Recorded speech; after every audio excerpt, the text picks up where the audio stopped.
Wenn eure Kapp- und Gärungssäge, egal ob teuer oder günstig, keinen ganz geraden Schnitt mehr hinbekommt, verspreche ich euch, es liegt zu 99,9% an eurem Anschlag hinten.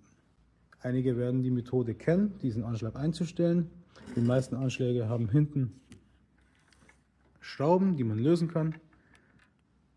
Dann nehme ich mir einen Winkel, also ich löse meinen Anschlag, nehme mir den Winkel, lege den an, suche mir den untersten Zahn meines Sägeblatts, lege den Winkel an den Zahn an und dann verstelle ich meinen Anschlag hinten so lange, bis das Ganze passt. Ich finde diese Methode ziemlich umständlich. Jeder, der das schon mal gemacht hat, wird wissen, wovon ich rede.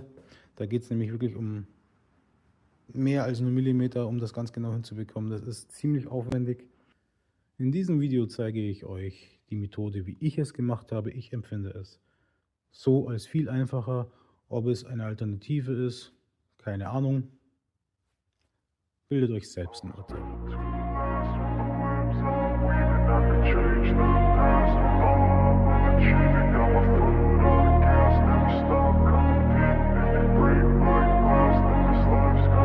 I wanna be the best in the game, invest in my name. Check no restraints, I'm obsessed with the pain. I ingest, I retain, assess and I change. Possessed by the thought I'll be free one day from society's restraints. Money, clout and fame, mud, disease, a plague. We all love to hate, have to play the game, have to make a name. All our insecurities are on display. This is war with the enemy, think that it was meant to be. Living in a time where disease is on every screen. I won't let them fester me, I know most are festering. Negativity is a plague for the mentally weak.